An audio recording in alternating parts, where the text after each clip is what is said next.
I am tired of other influencers lying about ISO 20022 just because they are pretentious douchebags who want to hang on to one detail and think that they are the godsend of crypto info. Yes, ISO 20022 is good for crypto. Any influencer who says otherwise is hard lying to you. I think the common douchebag statement from influencers is, "You have no clue what ISO 20022 really is. Only I do." No, my guy. You have no clue what ISO 20022 is. I'm going to break it the fuck down. It is not a messaging system, for one. And just to clarify and show you to yourself how wrong you are for thinking it is, pay attention to what you think in your own head when you think ISO 20022 is a messaging system. Most likely, you picture a software system that's installed, and your brain may even conflate it with associations like text messaging as a basis for a messaging system. Well, that's all wrong. It's not a messaging system, it's a standard, which I've done numerous videos on this, namely episode 42, Hitchhiker's Guide to ISO 20022. So to clarify, if your brain still associates ISO 20022 to something like text messaging, let's shift that thought over to, let's say, writing messages on a piece of paper. Now let's call that piece of paper your essay. What on this piece of paper is comparable to ISO 20022? MLA format. That is a writing standard, just like ISO 20022 is a standard. It's not a system, it's a standard format for other systems to use. So when people say that XRP is ISO 20022 compliant, it means that Ripple has systems in place, primarily RippleNet, that have adopted that standard for communication, allowing XRP to be utilized with ISO 20022 compliant systems. Can XRP itself be ISO 20022 compliant? You are picking fine hairs here. Is the pencil you are writing with in MLA format? You see how stupid that sounds? RippleNet's integration with XRP and the XRP ledger, which makes XRP the backbone for those ISO 20022 compliant payment systems. There's no other crypto out there that's more closely integrated into ISO 20022 compliant systems than XRP. So you can stand on the XRP itself isn't compliant argument all day. That's not the point. ISO 20022 standard creates the adoption opportunities for crypto to be utilized in compliant systems like RippleNet. You think that your strawman argument means that crypto has nothing to do with ISO 20022 compliant because you're right about this one thing. You're wrong about everything. Influencers like this who desperately need to be right communicate solely on ego desperation and has no clue what they're talking about, but desperately need you to believe that they do by attacking other influencers, which I'm sick of seeing. Unfortunately, he's not the only influencer that does this, because apparently I'm doing it right now. So self-awareness is not lost on me here. But that's why I didn't tag any of the influencers that I seen making these comments in this video. I kept them out. But this standard doesn't do anything for crypto.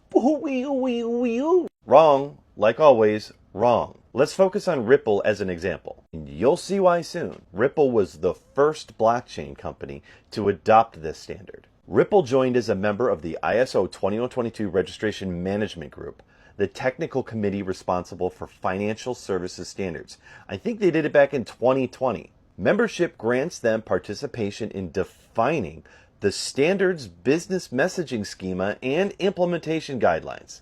Their role as a member, Ripple helps shape how new types of financial transactions, including those involving distributed ledger technology, are defined in ISO 20022 messages. So if there was never intention of distributed ledger technology integrating and adoption into ISO 20022 standard, why has Ripple been a member for 5 years helping advise on how the standard can better work with distributed ledger technology? The XRP ledger has an amendment called XLS 56, or atomic operations. These atomic operations allow every transaction on the XRP ledger to handle 8 operations per transaction.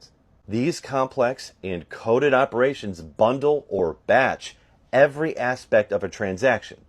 For example, you want a cross-border payment to someone in the UK for $500. The atomic operation will batch all 8 steps into one transaction. It will lock 500 RLUSD from your wallet, convert RLUSD to XRP, run anti-money laundering and know your customer compliance checks, send XRP across XRPL to the UK, swap XRP to British pounds or stablecoin, which is GBPG, deduct service provider fee, credit the recipient with GBPG, then log full transaction data for audit. That's an example of 8 operations that can be handled in one transaction. If one of those operations fail, the entire transaction stops. That's what Atomic Operations does. The legacy Swift TM systems couldn't carry that level of data. So that is a real-world technical example of how ISO 20022 better helps integrate distributed ledger technology into the banking systems. Because now ISO 20022, as compared to the older systems, can handle that level of data.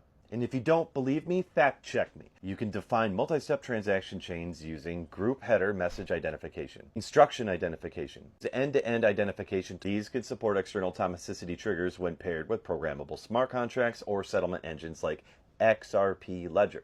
And like I said before, the old systems cannot do this at all. ISO 20022 also supports the use of official DTI codes for cryptocurrencies. If crypto had no place in ISO 20022 standard, why would it be designed to support identifiers made specifically for digital assets? That's because of ISO 24165, another ISO standard built specifically for digital token identifiers, or DTIs. Seems weird, right? That there are other ISO standards out there. I think some of these guys forget that ISO 20022 isn't the only standard in play. ISO 24165 and ISO 20022 work together. ISO 24165 defines and issues DTI codes to crypto tokens, and ISO 20022 allows those codes to be referenced in global payment systems. And just for the record, XRP already has a DTI code. Simply XRP. DTIs enable regulated institutions to list, reference, and trade crypto tokens in standardized formats, just like stocks have ISIN codes. As a bonus, RippleNet also provides a unified API for ISO 20022 compliance. Instead of building different connections for each country, currency, or partner, they just connect once to RippleNet, a unified API, and it handles everything in the background: ISO 20022 messaging, currency conversions, XRP liquidity, compliance, and tracking. Here's an analogy to close everything out. Before ISO 20022, each country or bank had its own roads and traffic rules. Sending money internationally was like navigating a patchwork of unconnected streets with different languages and signals.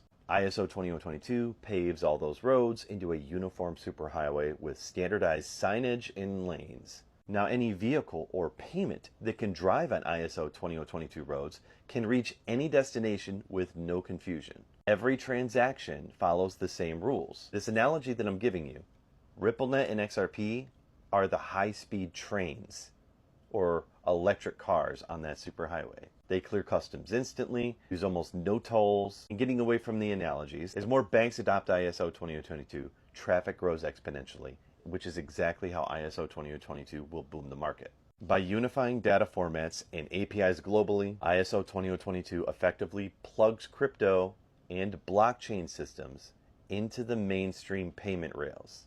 Ripple and XRP was and is already the first on that platform. So let's focus on the future now, because things are looking good. We got our typical weekend dip, and on Monday all those systems go live. So let's stay positive and spread that love, because we're all going to have a good year. Wealth, love, and authenticity to you all.